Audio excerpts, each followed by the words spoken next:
The nights go quickly, the days go long. It's not even day 8, is it? It's day 9. Morning of day 9.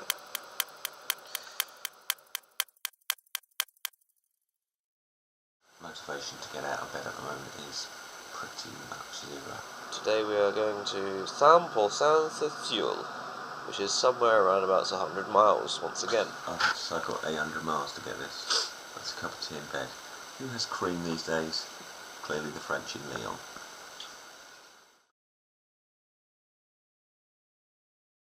Jacques really struggling this morning. He's ruptured a muscle down the inside of his leg. How's it doing? Pants. Yeah? Yeah. So you got it strapped up there? Yeah, all that to the top. Bit. Sorry, don't pull it up, it's fine. Have to see how it goes. But it'll be a slow day. From talking to people, it's doubtful that he's actually going to make it through the day. Would I? Today we're going from there Bully. all the way to there. To the Ibis Bouger, the Ibis Bouger Hotel in Pourcain. God.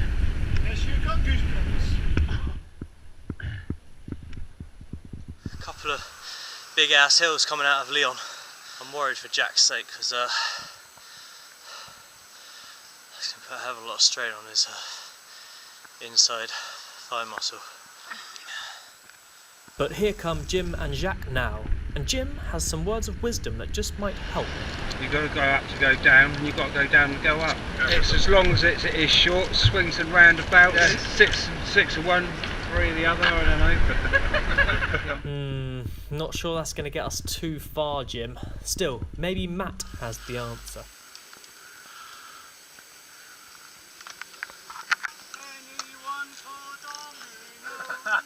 Oh dear. Looks like you're just going to have to go this one alone, Jacques. And within a few miles, it seems the other lads agree. He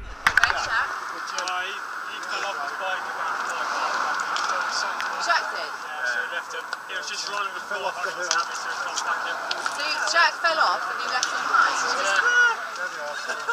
Guys, there's cereal bars there, they're not ready, but there's one here. So gullible! I could have watched you. So it is a race at the end of the day, isn't it? So I'm going to go for pom. The poms. Smash the pom. Thank you. Just like the Welsh did last night. Much to my dismay. What went wrong?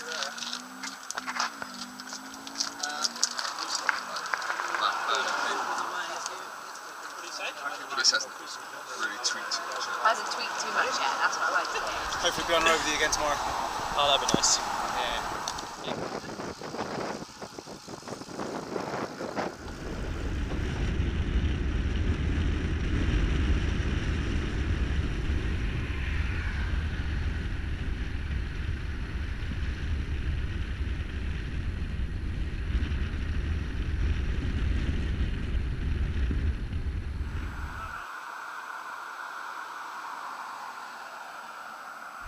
Jacques struggled his way through. We've gone up a mountain, 3 more elevation by mistake.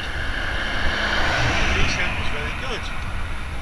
We are now on the N7, entering the Holder Dual carriageway part of it, where there are lots of cars tooting the horns to tell us not to be on there. So after a relatively nice route this morning, we now find ourselves back on the beloved N7, the motorway which seems to run the entire way from the south of France to the north of France apparently, but hopefully not for too long. Roanne is 12 kilometres away, so fingers crossed we'll turn off there and get back to the nice roads.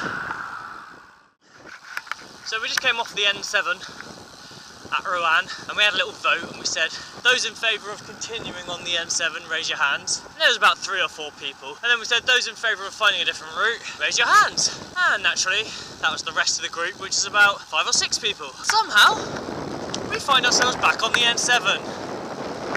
Joy of joy, wonderful piece of French scenery this N7 is.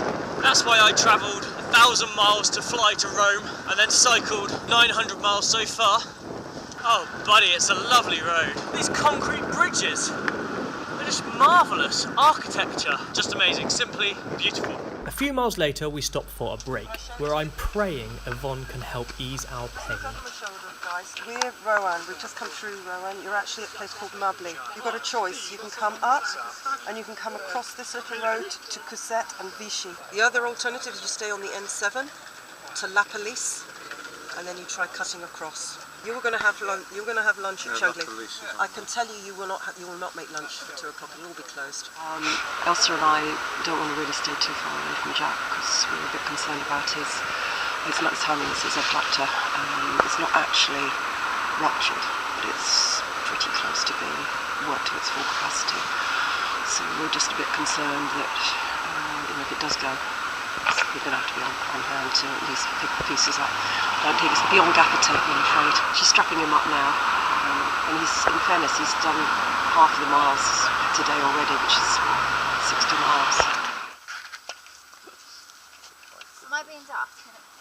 Can anybody else see the start of that? Come on, Framps. Come on, you can find it, Fram. Hey? We've seen it already. There it is. It's a trick one. Bit higher, bit higher. No. Don't start. There you go, Frampo. I did the hard work. He gets the glory for it. I think he's pulled one of the inside leg muscles, the abductor leg muscles, quite badly. And I don't think he should be riding. I've taped it up, given it that extra support, put a load of cool stuff on to try and numb the pain, and he's on a load of painkillers. It's just going to get worse and worse because he should be resting it. Yeah. Let's be realistic. We've taken a detour from the N7 now. Jacques, Matt and Dean are just going to stick on the N7 and go the whole way up. That stuff. Team morale is at a bit of a low point at the moment. We've done almost 75 miles. In order to avoid the N7, we're having to snake our way around the towns and villages, which is adding miles, but it's also more undulated than the N7, which means quite steep hills. Turns out Ron was right. About what? He said that you won't find a food spot. Well played, Ron. Well played. In France on a Sunday, nothing's open even at normal times. The light's going to be fading soon as well, so that's going to pose another problem. The next 30 miles until we get back to the hotel could be testing time. Thankfully, Tony has a real knack of lightening the mood.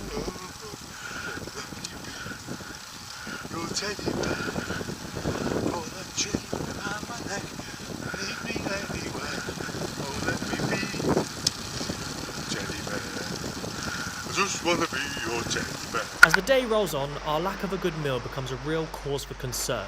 But just when we think all is lost... Most beautiful building I've ever seen in my life. A couple of difficult miles there. Wasn't enjoying life. I think Craig's going to have to use his French at this place because it's a bit of a local town for local people, this one. Bonjour. C'est possible à manger? Non, je suis fermée, je ferme. Parce qu'ils ne prennent pas le soir.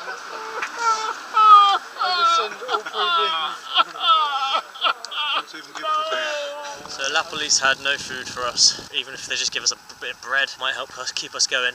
I think we're just going to go for it. We're going to have to on empty stomachs. It's 6 PM, 88 miles done. Light's beginning to fade, which means two things.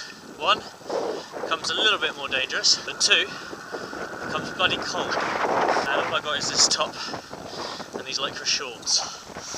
We're dividing the wealth of rations. I did suggest make a fire. Make a fire and eat the weakest. Oh, not this again.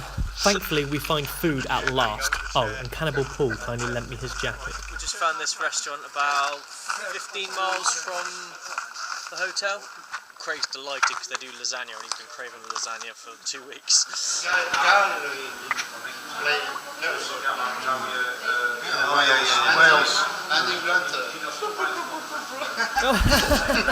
Seriously, buddy, now is not the time. There's a hungry pack of cannibals sitting in your restaurant. Once we finish eating the chef, the mood lifts. We've just had Wi-Fi in the restaurant and a lot of the others at the hotel seem to be struggling to find any food at all where we're staying, so we might have got lucky.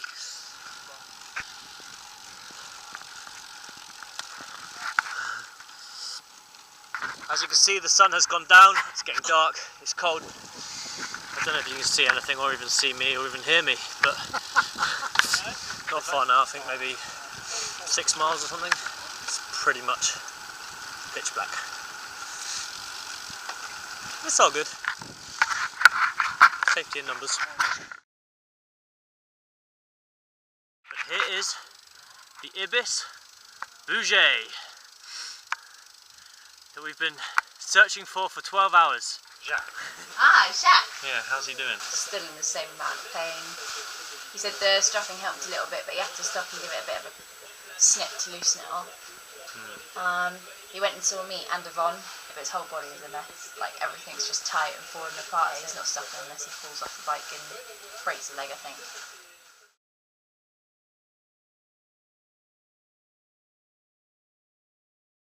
That was a hard, like 30 miles in one day. My hamstring just didn't want to work, so I was just in the lowest gear, just going on flats. We kept Jack going. We gaffer tape Jack. Elsa in particular gaffer tape Jack. He would never have got through without him. I got told not to cycle the next day, but people pulled you through it. You know what you're doing it for.